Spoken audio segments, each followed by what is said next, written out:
প্রাথমিক শিক্ষক নিয়োগ পরীক্ষার জন্য যে সকল ডিএলএড এবং বিএড স্টুডেন্টরা প্রিপারেশন নিচ্ছ তাদের সকলের কাছে আজকের এই ভিডিওটি ভীষণ গুরুত্বপূর্ণ। আজকের এই ভিডিওটির মধ্য দিয়ে আলোচনা করা হয়েছে ষষ্ঠ শ্রেণীর আমাদের পরিবেশ নামক বই থেকে বেশ কিছু গুরুত্বপূর্ণ এবং বাছাই করা প্রশ্নোত্তর, যেগুলো আসন্ন পরীক্ষার জন্য ভীষণ উপযোগী। তো পরপর প্রশ্নগুলি দেখে নাও। এগুলো হচ্ছে ওয়ান লাইনার কোশ্চেন এবং অ্যান্সার একটাতেই করা রয়েছে। তো সর্বপ্রথম আমাদের যেটা মনে রাখতে হবে, এখানে কুইনাইনের কথা বলা রয়েছে। এই কুইনাইন হলো সিঙ্কোনা গাছের বর্জ্য পদার্থ। তাহলে এখানে আমরা জানলাম কুইনাইনটা হচ্ছে সিঙ্কোনা গাছের বর্জ্য পদার্থ। নেক্সট 2 নম্বর পয়েন্টে বলা রয়েছে ম্যালেরিয়ার ঔষধ কুইনাইন। তাহলে এই কুইনাইন হচ্ছে ম্যালেরিয়ার ঔষধ, যা পাওয়া যায় সিঙ্কোনা গাছ থেকে। তাহলে এটা পাওয়া যায় সিঙ্কোনা গাছ থেকে। নেক্সট 3 নম্বর যে পয়েন্টটি মনে রাখতে হবে, গাজরের যে অংশ আমরা খাই, তাহলে গাজরের যে অংশ আমরা খাই তা হলো গাজরের মূল। তাহলে গাজরের যে অংশ আমরা খাই তা হলো মূল। নেক্সট 4 নম্বর যে পয়েন্টটি রয়েছে, এখানে বলা রয়েছে সুতোর থেকে সরু অংশ। তাহলে সুতোর থেকে যে অংশটা সরু সেটাকে কি বলা হয়? তন্তু। সুতোর থেকে সরু অংশকে বলা হয় তন্তু। 5 নম্বরে রয়েছে রজন পাওয়া যায় পাইন বা শাল গাছ থেকে। তাহলে রজন পাওয়া যায় পাইন বা শাল গাছ থেকে, যা ব্যবহার করা হয় পালিশ করার ক্ষেত্রে। এর 6 নম্বর পয়েন্টে বলা রয়েছে পালিশ করার জন্য ব্যবহার করা হয় রজন। নেক্সট 7 নম্বর যে পয়েন্টগুলো আমাদের মনে রাখতে হবে, সাথে পরজীবী উদ্ভিদের উদাহরণ। তাহলে একটি পরজীবী উদ্ভিদের উদাহরণ হচ্ছে স্বর্ণলতা। 8 নম্বরে বলা রয়েছে ফিতাকৃমি বাসা বাঁধে পাকস্থলী এবং অন্ত্রে। তাহলে ফিতাকৃমি দুটো জায়গায় বাসা বাঁধে, একটা হচ্ছে পাকস্থলী আর একটা অন্ত্র। এরপরে যে পয়েন্টটা এখানে রয়েছে, সিল্ক পাওয়া যায়।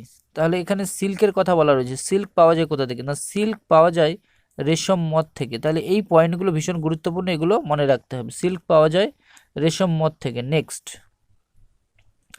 ফল ও বীজের বিস্তারে সাহায্য করে। তাহলে এই ফলের বিস্তার এবং বীজের বিস্তারে সাহায্য কে করে? তো ফল ও বীজের বিস্তারে সাহায্য করে বনবিড়াল ও শিয়াল। বনবিড়াল এবং শিয়াল। নেক্সট 11 নম্বর যে পয়েন্টটি এখানে দেওয়া রয়েছে, অ্যাজোলা। অ্যাজোলাটা কি? না, অ্যাজোলা হলো এক ধরনের পানা, তার পাতায় থাকা ব্যাকটেরিয়ার সাহায্যে নাইট্রোজেনকে বাঁধতে পারে। তাহলে অ্যাজোলা হচ্ছে এক ধরনের পানা, তার পাতায় থাকা ব্যাকটেরিয়ার সাহায্যে নাইট্রোজেনকে বাঁধতে পারে। এবার 12 নম্বর পয়েন্টে বলা রয়েছে যক্ষার জীবাণু। তাহলে যক্ষার যে জীবাণু, এই জীবাণুটা বাসা বাঁধে ফুসফুস এবং হাড়ে। যক্ষার জীবাণু বাসা বাঁধে ফুসফুস এবং হাড়ে। 13 নম্বর যে পয়েন্টটা রয়েছে, এবার 13 নম্বরে বলা রয়েছে দাঁত ও হাড় মজবুত রাখতে সাহায্য করে ভিটামিন এ এবং ভিটামিন ডি। এরপরে 14 নম্বরে বলা রয়েছে কড মাছের যে যকৃৎ, এই কড মাছের যকৃতে থাকে ভিটামিন এ এবং ভিটামিন ডি। নেক্সট 15 নম্বরে যেটি মনে রাখতে হবে সেটি হচ্ছে মানুষের ব্যবহৃত সবচেয়ে বেশি জীবাশ্ম জ্বালানি। তাহলে আমরা যে সমস্ত জীবাশ্ম জ্বালানিগুলো ব্যবহার করি তার মধ্যে সবচেয়ে বেশি জীবাশ্ম জ্বালানি হলো কয়লা। সব থেকে বেশি ব্যবহৃত জীবাশ্ম জ্বালানি হচ্ছে কয়লা। নেক্সট 16 নম্বর যে পয়েন্টটি রয়েছে, কয়লার প্রধান ব্যবহার করা হয় কি উৎপাদনে? তাহলে কয়লার ব্যবহার করা হয় বা প্রধান ব্যবহার হচ্ছে বিদ্যুৎ উৎপাদনে। তাহলে কয়লার প্রধান ব্যবহার হচ্ছে বিদ্যুৎ উৎপাদন। নেক্সট 17 নম্বর যে পয়েন্টটি রয়েছে, বলা হয়েছে প্রাকৃতিক গ্যাসের প্রধান উপাদান। তাহলে প্রাকৃতিক গ্যাসের প্রধান উপাদান হলো মিথেন। প্রাকৃতিক গ্যাসের প্রধান উপাদান মিথেন। টোটাল 30টি প্রশ্ন এখানে আলোচনা করা হয়েছে এবং প্রত্যেকটি গুরুত্বপূর্ণ, যেগুলো আমাদের পরিবেশ বই থেকে নেওয়া হয়েছে ষষ্ঠ শ্রেণীর। এরপরে রয়েছে 18 নম্বরে বলা রয়েছে পেট্রোলিয়াম শোধনের সময়। তাহলে পেট্রোলিয়ামকে যখন শোধন করা হয়, এই পেট্রোলিয়াম শোধনের সময় পাওয়া যায় প্রোপেন ও বিউটেন। প্রোপেন ও বিউটেন। এরপরে একটু ভৌতবিজ্ঞানের থেকে প্রশ্ন রাখা রয়েছে দৈর্ঘ্য ভর সময়, এগুলো হচ্ছে প্রাথমিক রাশি। তাহলে দৈর্ঘ্য ভর সময় এগুলো প্রত্যেকটাই প্রাথমিক রাশির অন্তর্গত। নেক্সট 20 নম্বরে যেগুলো রয়েছে, দৈর্ঘ্যের একক কি? না, দৈর্ঘ্যের একক হচ্ছে সেন্টিমিটার। এরপর 21-এ বলা রয়েছে যা পরিমাপ করা যায় তাকে বলা হয় ভৌত রাশি। তাহলে যেটাকে পরিমাপ করা যায় সেটাকে বলা হচ্ছে ভৌত রাশি। এবার 22-এর দাগে যে প্রশ্নটি রয়েছে, যে রাশি অন্য রাশির উপর নির্ভর করে না তাকে বলা হয় প্রাথমিক রাশি। তাহলে যে রাশি অন্য রাশির উপর নির্ভর করে না তাকে বলা হয় প্রাথমিক রাশি।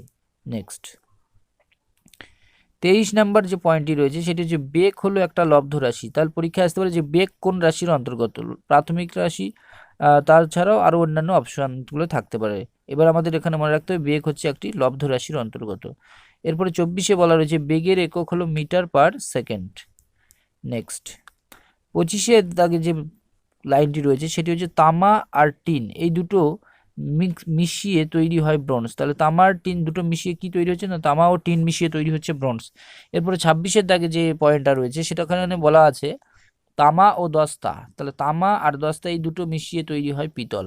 তামা ও দস্তা দুটো মিশিয়ে তৈরি হয় পিতল, আর তামা আর টিন মিশিয়ে তৈরি হয় ব্রোঞ্জ। নেক্সট 27 নম্বরে বলা রয়েছে লোহা ও সামান্য কার্বন, তাহলে লোহা ও সামান্য কার্বন মিশিয়ে তৈরি হয় ইস্পাত অর্থাৎ স্টিল। এবার গয়নার যে সোনা, এই গয়নার সোনা হলো সংকর ধাতু। নেক্সট 29 নম্বরে যেটা আমাদের মনে রাখতে হবে যে ক্ষেত্রফল, ঘনত্ব, আয়তন, তাহলে তিনটে বিষয় রয়েছে, একটা হচ্ছে ক্ষেত্রফল, একটা ঘনত্ব আর একটা আয়তন, এগুলো সবই কিন্তু লব্ধ রাশির অন্তর্গত। তাহলে এই তিনটেই লব্ধ রাশির অন্তর্গত। এবং 30 নম্বর যে পয়েন্টটা রয়েছে ম্যালেরিয়ার যে জীবাণু, এই জীবাণুটা বাসা বাঁধে কোথায়? তাহলে ম্যালেরিয়ার জীবাণু বাসা বাঁধে যকৃৎ ও লোহিত রক্তকণিকায়। তাহলে ম্যালেরিয়ার জীবাণু বাসা বাঁধে লোহিত রক্তকণিকায় এবং যকৃতে। তো আজকের ভিডিওটা এইখানেই শেষ। যদি চ্যানেলে প্রথমবার ভিডিও দেখে থাকো অবশ্যই চ্যানেলটিকে সাবস্ক্রাইব করে দিই এই ধরনের আরও ভিডিও পাওয়ার জন্য। এবং চাইল্ড ডেভেলপমেন্ট অ্যান্ড পেডাগজি এবং এভিএস এর যদি অন্যান্য ভিডিওগুলো না দেখে থাকো প্লে লিস্টে গিয়ে সার্চ করবে, সব পেয়ে যাবে।